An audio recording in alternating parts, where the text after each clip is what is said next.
Last week, US crude posted its largest weekly gain since 1983, soaring over 35%. The trigger wasn't a political statement. It was the sky over the Middle East splitting open at midnight. No warning, no sirens. This attack was a meticulously engineered operation, designed from the outset to be technologically unstoppable. For the first time, a coordinated, multi-front assault deployed ballistic missiles armed with cluster warheads and decoys, saturating the world's most advanced defense systems. Israel's Arrow, America's Patriot. The attack proved its effectiveness by destroying a critical US THAAD early warning radar, effectively blinding the region's entire defensive architecture. But this single devastating event was not the end game.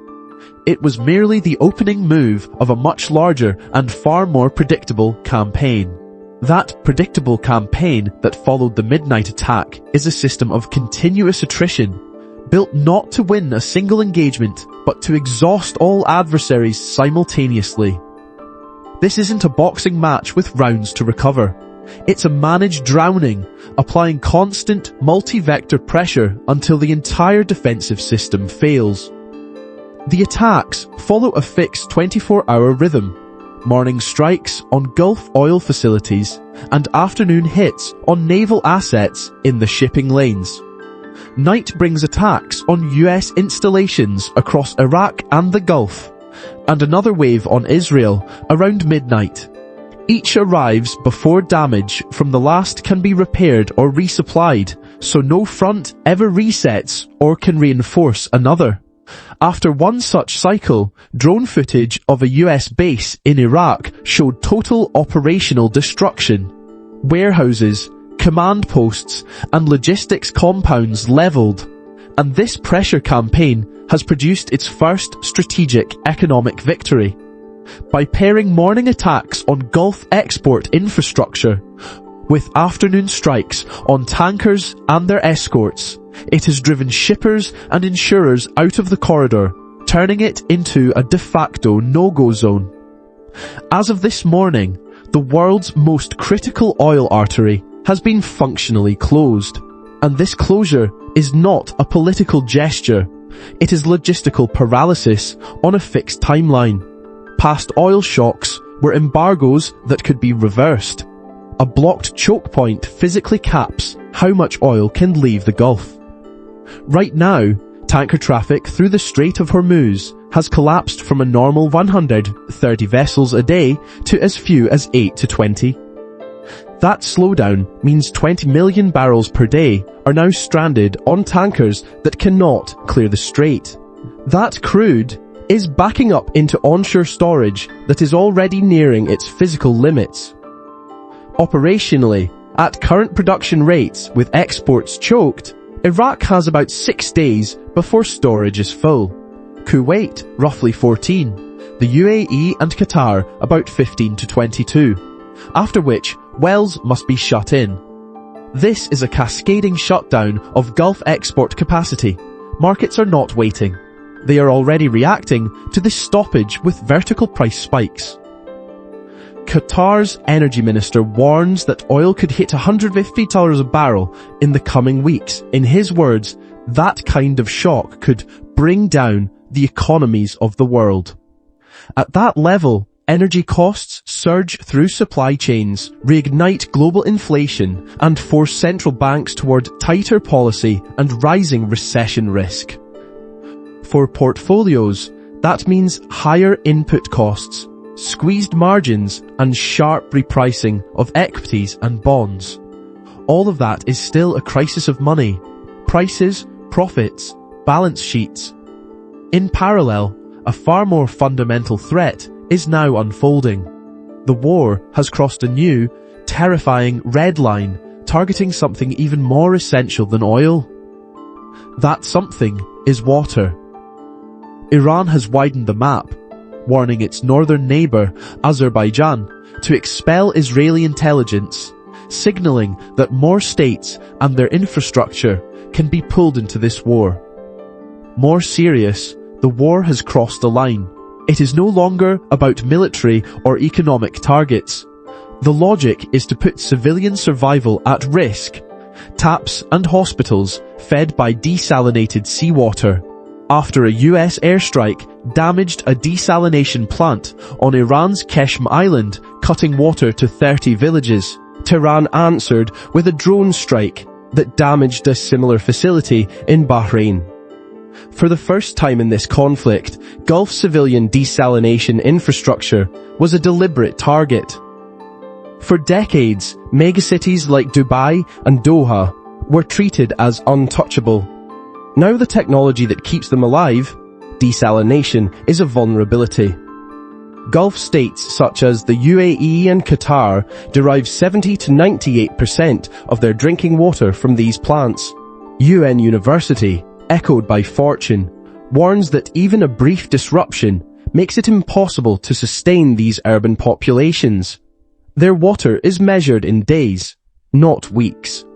Shocks to oil and water are the visible first-order effects. The unpriced risk is what happens when taps run dry for millions, unrest and displacement that destabilize the region and ripple through the global economy. The same blockade that has frozen oil flows is also choking two other commodities the market has barely priced: Saudi fertilizer and helium. On fertilizer, the Gulf ports now under blockade supply roughly 20 to 33% of the world's traded urea and ammonia. Because fertilizer is applied on planting cycles, today's stoppage shows up 6 to 12 months from now. When the next seasons are sown with less product, yields start to fall and food prices jump. On helium, Qatar, now offline at Ras Laffan, ships up to 40% of global supply. In advanced chip fabs, it is a critical process gas. You don't simply swap it out. South Korean chip makers and industry officials have issued public warnings, reported by Reuters and the Wall Street Journal, that a sustained helium shock would force production delays across semiconductors, AI hardware, and medical imaging. Here is the operational sequence the market is still missing. Step 1. Hormuz closes. Step 2. Fertilizer and helium exports seize up. Step 3. 6 to 12 months out. Fertilizer shortfalls pull down yields and push food prices higher. Step 4. 12-18 months out. Fabs hit helium constraints and cut output. The market has priced the oil shock in step 1, but is still valuing agriculture and food-linked assets for the 6 to 12 month window, and chip, AI, and medical technology supply chains for the 12-18 month window, as if this sequence were a low probability tail rather than the base case. That timing gap, the lead time map the market hasn't priced, is your edge. Even these shocks, in theory, are repairable. With enough time and price, supply chains can reroute and heal. What is far harder to rebuild is what breaks underneath them when the pillars of the global system, not just supply, but trust, credibility, and the belief in a stable order, begin to fracture for good. Beyond oil, which of these secondary disruptions, the agricultural or the technological, presents a greater unpriced risk to your industry or portfolio? Share your perspective in the comments. Disruptions to agriculture and technology are secondary. The real damage is structural and lasting to the two pillars that have underwritten the global order for half a century. First, military credibility. For decades, American defensive technology in the region was treated as invincible.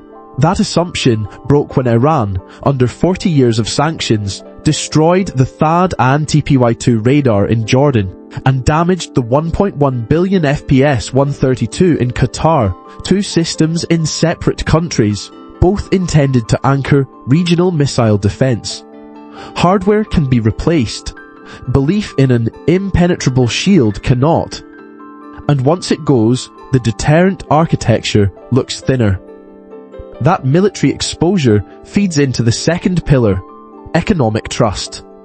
Before the strikes, Gulf financial hubs were treated as dollar-safe havens backed by US security guarantees. Once missile defenses prove porous and high-value sites are hit, that image cracks and the assets must be repriced. Sovereign wealth funds in Saudi Arabia, the UAE, and Qatar have begun internal reviews of their US holdings. Plans for alternatives to the petrodollar are moving into concrete planning. In practice, those steps are usually followed by phased reserve diversification that, over time, shifts capital away from US assets and turns a military conflict into a systemic financial threat. The system, as we knew it, is now structurally compromised. So what happens when the architects of this new reality are insulated from its consequences and operating with no exit strategy? The war has outpaced the response capacity of every institution that was supposed to contain it. We've tracked the dominoes, from the midnight attack, to the oil shock, to the water disruption, to the food and tech breakdown, and finally to the erosion of the system itself. And leaders like Netanyahu and Trump still talk in absolutes, total victory or total surrender, even as the conflict has blown past any institutional control. They can afford that posture. They are insulated from the consequences. You are not. The people paying the price for that wrongness are not the people making that decision. They never are. History has a name for that kind of war, an infinite war, and it doesn't have a good ending. Recognizing an infinite war for what it is lets you step outside the total victory script and focus on your own capital and options, not their slogans. Understanding these cascading risks is the first step to protecting what you've built. If you value this kind of unfiltered analysis that connects the dots before the rest of the market, subscribe and turn on notifications.